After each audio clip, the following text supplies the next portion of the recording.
How the Grinch Stole Christmas by Dr. Seuss. Every Who down in Whoville liked Christmas a lot. But the Grinch, who lived just north of Whoville, did not. The Grinch hated Christmas the whole Christmas season. Now please don't ask why.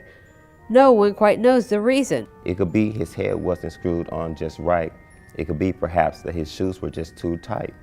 But I think that the most likely reason of all may have been that his heart was 2 sizes too small.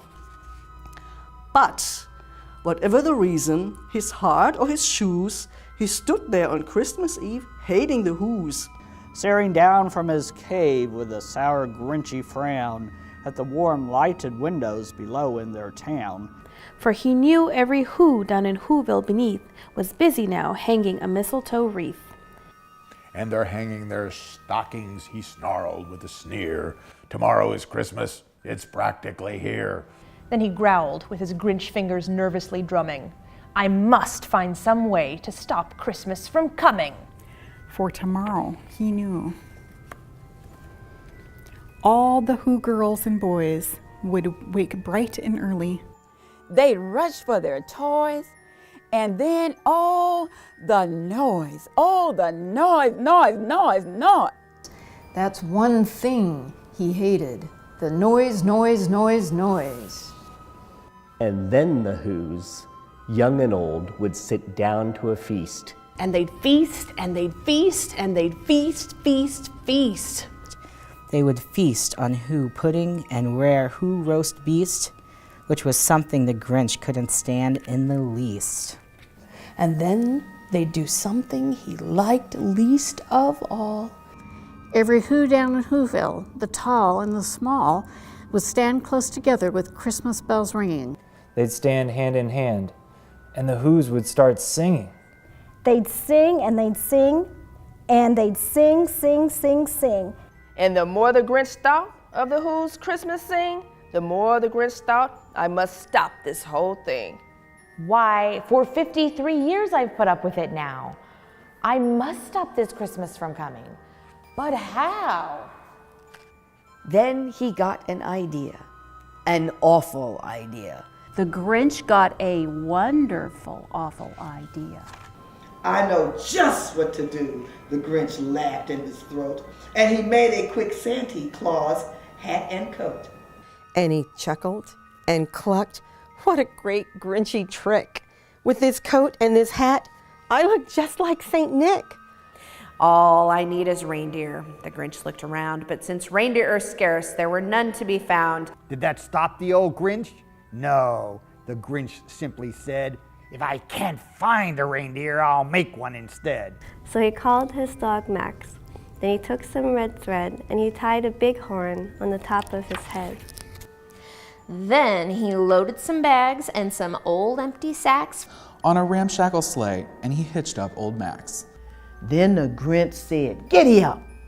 and the sleigh started down. Towards the homes where the Who's lay a snooze in the town. All their windows were dark, quiet snow filled the air. All the Who's were all dreaming, sweet dreams without care.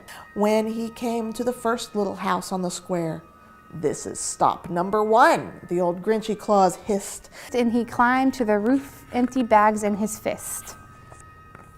Then he slid down the chimney, a rather tight pinch. But if Santa could do it, then so could the Grinch. He got stuck only once for a moment or two. Then he stuck his head out of the fireplace flue, where the little Who's stocking all hung in a row. These stockings, he grinned, are the first things to go. Then he slithered and slunk, with a smile most unpleasant, around the whole room, and he took every present. Pop guns and bicycles, roller skates, drums, checkerboards, tricycles, popcorn, and plums. And he stuffed them in bags, and the Grinch very nimbly stuffed all the bags one by one up the chimney. Then he slunk to the icebox. He took the Who's feast. He took the Who pudding. He took the roast beast. He cleaned out that icebox as quick as a flash. Why, that Grinch even took their last can of Who hash. Then he stuffed all the food up the chimney with glee. And now, grinned the Grinch, I will stuff up the tree. And the Grinch grabbed the tree and he started to shove, when he heard a small sound like the coo of a dove. He turned around fast and he saw a small Who, little Cindy Lou Who was not more than 2. The Grinch had been caught by this tiny Who daughter who'd got out of bed for a cup of cold water.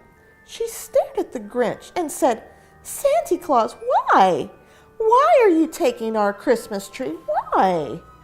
But you know, that old Grinch was so smart and so slick. He thought up a lie and he thought it up quick. Why, my sweet little tot, the fake Santa Claus lied. There's a light on this tree that won't light on one side. So I'm taking it home to my workshop, my dear. I'll fix it up there, then I'll bring it back here. And his fib fooled the child. Then he patted her head, and he got her a drink, and he sent her to bed. And when Cindy Lou Who went to bed with her cup, he went to the chimney, and he stuffed the tree up. Then the last thing he took was the log for their fire. Then he went up the chimney himself, the old liar. On their walls he left nothing but hooks and some wire. And the one speck of food that he left in the house was a crumb that was even too small for a mouse. Then he did the same thing to the other Who's houses, leaving crumbs much too small for the other Who's mouses. It was 9:15, and the Who's still abed. All the Who's still a snooze when he packed up his sled. Packed it up with their presents, the ribbons, the wrappings, the tags and the tinsel, the trimmings, the trappings. 3,000 feet up the side of Mount Crumpet, he rode with his load to the tip-top to dump it. Pooh-pooh to the Who's. He was grinchiously humming. They're finding out now that no Christmas is coming. They are just waking up. I know just what they'll do. Their mouths will hang open a minute or two. Then the Who's down in Whoville will cry, boo-hoo. That's a noise, grinned the Grinch, that I simply must hear. So he paused, and the Grinch put his hand to his ear. And he did hear a sound rising over the snow. It started in low, and it started to grow. But the sound wasn't sad. Why, this sound sounded merry. It couldn't be so, but it was merry, very. He stared down at Whoville. The Grinch popped his eyes. Then he shook. What he saw was a shocking surprise. Every Who down in Whoville, the tall and the small, was singing without any presents at all. He hadn't stopped Christmas from coming.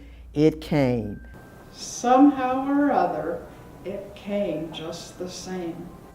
And the Grinch, with his Grinch feet ice cold in the snow, stood puzzling and puzzling. How could it be so? It came without ribbons. It came without tags. It came without packages, boxes, or bags. And he puzzled 3 hours till his puzzler was sore. Then the Grinch thought of something he hadn't before. Maybe Christmas, he thought, doesn't come from a store. Maybe Christmas, perhaps, means a little bit more. And what happened then? Well, in Whoville they say that the Grinch's small heart grew 3 sizes that day. And the minute his heart didn't feel quite so tight, he whizzed with his load through the bright morning light. And he brought back the toys. And the food for the feast, and he himself, the Grinch, carved the roast beast. The end.